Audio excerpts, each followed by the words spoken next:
नमस्कार, मैं हूं सौरभ और आप देख रहे हैं जनाक्रोश। कुछ बेहुदे और अज्ञानी लोगों ने तुलसीदास कृत श्री रामचरितमानस की कुछ चौपाइयों पर आक्षेप मरने शुरू किए हैं।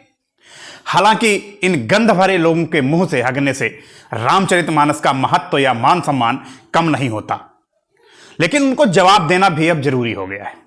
बिहार के शिक्षा मंत्री जैसे सम्मानित पद पर आसीन व्यक्ति अनर्गल बयानबाजी कर रहे हैं। अभी मैं एक वीडियो देख रहा था, टीवी 9 पर एक डिबेट में एक चौपाई ढोल गंवार शूद्र पसनारी सकल ताड़ना के अधिकारी पर बहस हो रही थी, जिसमें 2-3 झंडू इस चौपाई के सहारे श्री रामचरितमानस और बाबा तुलसीदास को कोस रहे थे, उन्हें नारी और शूद्र विरोधी कह रहे थे। हालांकि उस डिबेट में मौजूद सुधांशु त्रिवेदी जी ने बहुत ही बढ़िया जवाब दिया, जिसके बाद उन झंडुओं के पास उसका कोई जवाब नहीं था। लेकिन इन बेहुदे लोगों को जब तक हर सनातनी की तरफ से करारा जवाब मिलना शुरू नहीं हो जाएगा, ये मुंह से हगना बंद नहीं करेंगे। ढोल गंवार शूद्र पसनारी सकल ताड़ना के अधिकारी चौपाई में कामी वामी गैंग के लोग ताड़ना शब्द का अर्थ पीटना या प्रताड़ित करने के अर्थ में बताकर लोगों के दिमाग में भ्रम उत्पन्न कर रहे हैं।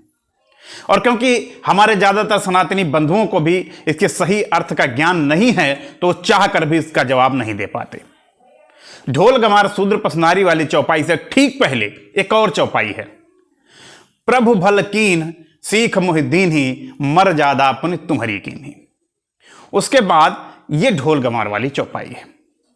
असल में ये चौपाइयां उस समय कही गई जब समुद्र द्वारा भगवान श्री राम की विनय स्वीकार न करने पर प्रभु श्री राम क्रोधित हो गए और अपने तरकस से बाण निकाला।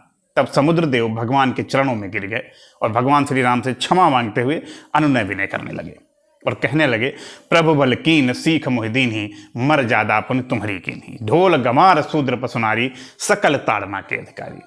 हे प्रभु, आपने अच्छा किया जो मुझे शिक्षा दी, और वैसे भी मैं तो आपके बनाए नियमों का ही पालन कर रहा था। यानी समुद्र को प्रकृति के नियमानुसार अनवरत अथाह जल से भरा रहना है, और मैं उसी का पालन कर रहा था। ढोल गंवार व्यक्ति, शूद्र, पशु और नारी, ये लोग विशेष ध्यान रखने, यानी इनके हर कृत्य और हर बात को विशेष ध्यान से सुनने और समझने की आवश्यकता है। ताड़ना एक अवधि शब्द है जिसका अर्थ पहचानना, गौर करना होता है। तुलसीदास जी के कहने का मंतव्य यह है कि अगर हम ढोल के व्यवहार को, उसके सुर को नहीं पहचानते तो उसके बजाते समय उसकी आवाज में कर्कश लगेगी।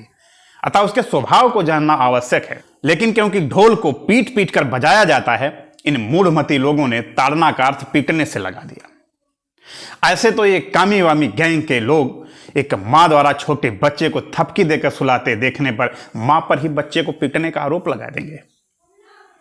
इसी तरह गंवार का अर्थ किसी का मजाक उड़ाना नहीं, बल्कि उनसे है जो अज्ञानी हैं। उनकी प्रकृति या व्यवहार को जाने बिना उनके साथ जीवन सही से नहीं बिताया जा सकता। इसी तरह पशु को भी जब एक चरवाहा चराने के लिए जंगल ले जाता है, तो उसे उस पशु पर गौर रखने, ध्यान देने की आवश्यकता होती है। नारी के परिप्रेक्ष्य में भी वही अर्थ है कि जब तक हम नारी के स्वभाव को नहीं पहचानते, उसके साथ जीवन का निर्वाह अच्छी तरह और सुखपूर्वक नहीं हो सकता। इसका सीधा सा भावार्थ यह है कि ढोल गंवार, शूद्र, पशु और नारी, ये सब ध्यानपूर्वक गौर करने वाले हैं, ये शिक्षित करने वाले, इनको शिक्षा देने की आवश्यकता है। इस चौपाई के ठीक पहले वाली चौपाई से ही बात स्पष्ट हो जाती है कि इसमें पीटने नहीं बल्कि सीख देने की बात हो रही है। प्रभु भल कीन सीख मोहि दीन्ही। इसे स्पष्ट रूप से समझ सकते हैं कि यहां पीटने की नहीं, समझने समझाने की बात हो रही है। श्री रामचरितमानस में अनेक गूढ़ बातें कही गई हैं, जिनका अर्थ विद्वान से विद्वान लोगों को भी चकरा देता है।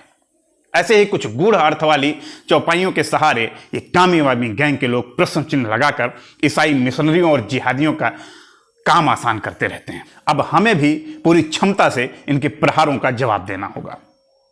जिस श्री रामचरितमानस में स्त्रियों को देवी बताया गया है, जिसका आधार ही नारी सुरक्षा हो, जिसमें राक्षस कुल की स्त्रियों मंदोदरी सुलोचना तक को देवी कहा गया हो, उस श्री रामचरितमानस पर स्त्रियों के अपमान का आरोप लगाना बेहद बेहुदा और बचकाना है।